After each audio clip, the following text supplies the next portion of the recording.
Welcome to Heaven to Stairway for the Reaching. Mirror image, reaching for the stairway to heaven. We have a discussion in regards to the assisted death that they want to legalize in Canada. It's called MAID, the MAID. And we want to pass on a discussion.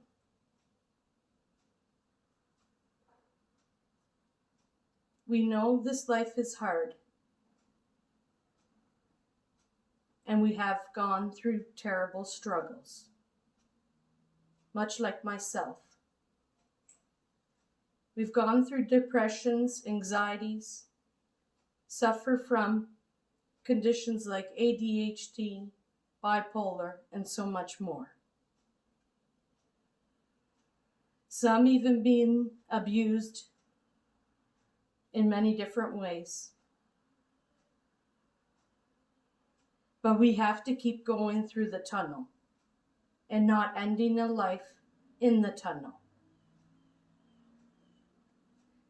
Know that your body really is not yours. You were made on this earth by God to do the will of God. If you're not seeking God and Jesus through your Bible, then you have not tried all treatments.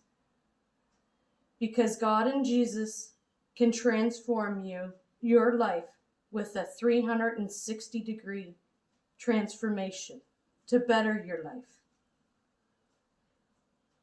We too ourselves had been offering help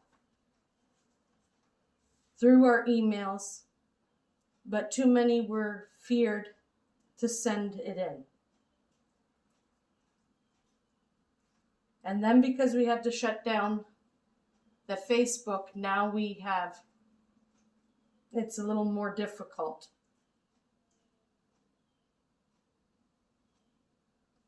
But we too will find a way. If you really wanted help, you would fight to live. Please do not be like Judas, who hung himself because of guilt, shame, and condemnation. Because that is all from the devil and his crew that they do. Depression is the evil spirits trying to manipulate your mind to do these actions. And those who do these actions, like doctors and nurses, that are being also manipulated by the devil to do the actions of helping them assist to take their lives. Like I said, yes, you have been probably struggling a horrible life, greatly struggling in every way. You have seen the worst things happen. But no, there is a solution. Taking your life or helping someone to take their life is not the answer. However way it is, like I said, taking a life or taking your life is not the answer. You're only cutting your life even shorter.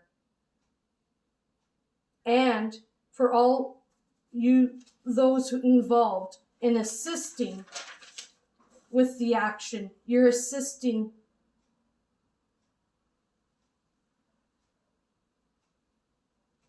with self-harming. You're promoting self-harming. Remember that one lady that was putting medication intravenous in the seniors. Unfortunately, I can't remember her name. And she is, I know, in jail now. So are you trying to say that her administrating these meds to harm those seniors who were suffering because they were in so much pain or excruciating pain, and they were seeking a better option? She took the action to do this to try and calm their pain, their struggles. Yes, they may be struggling or screaming in pain, but God is waiting for every single person to call out to him. He cannot help you if you don't ask that you need the help. We can't help someone that doesn't want to be helped.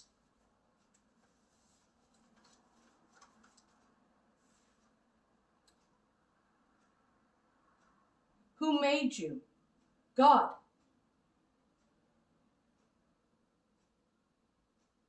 Who made you, God, to take lives in your own hands? If someone was suffering, example, if they said, just shoot me, are you telling me that it's acceptable? No, it's murder.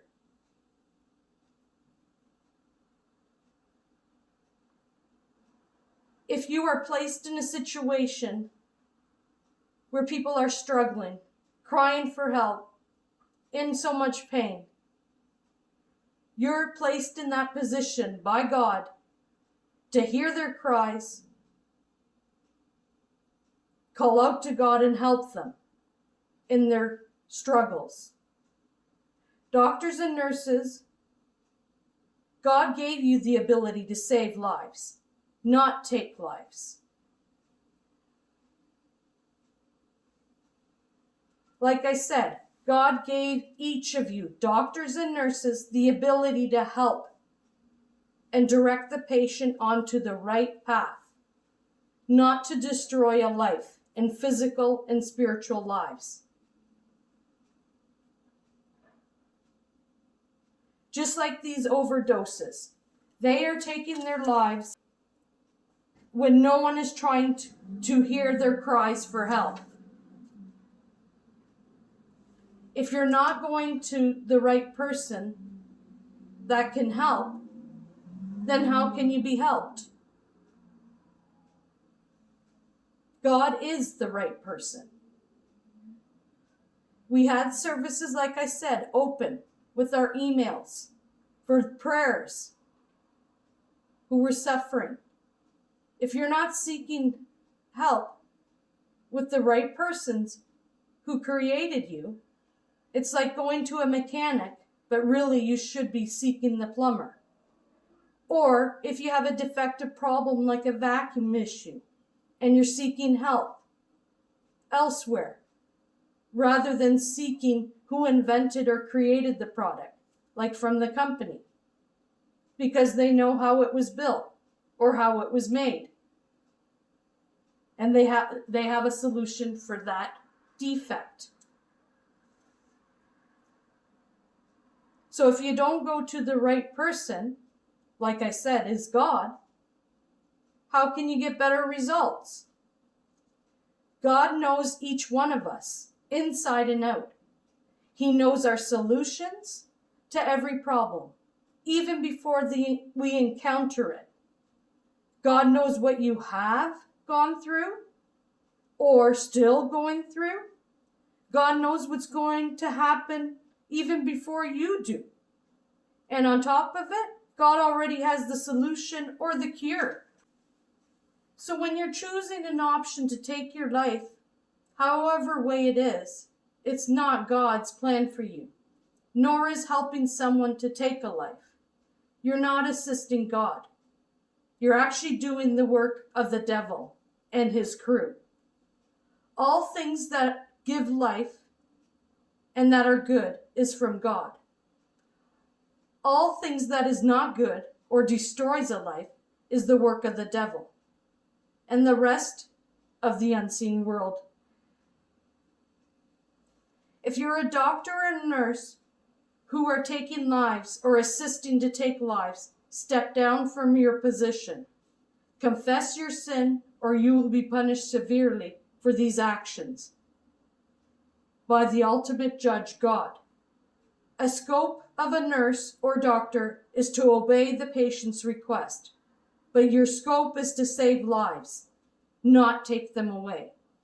If they're requesting to take their life, it's a call for help. If you're there with them and they're discussing their issues, then you're in the position to help save them. Ask God's help on how to redirect them to save their life, not help them to end it.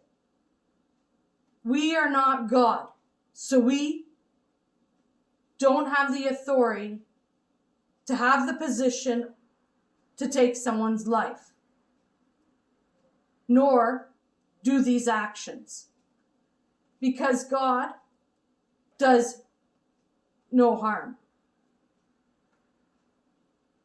It's authorities of the unseen world, the devil and his crew, that do this harm. The reason why this has not been legalized before to take someone's life is because it's not supposed to be legalized. Why do you think we are suffering in this evil world? It's sin like this, taking lives, wanting your own life taken, abortion, and all of these other sins roaming around. Yes, this world's corrupt and evil. Why do you think we're getting all these attacks of storms? Because God is already sorting his flock. He's not doing the actions that this unseen world devil and his crew is doing. God provides Jesus as our safety net for every single person. He planted a seed in each of us. Every single person when you were in your mother's womb.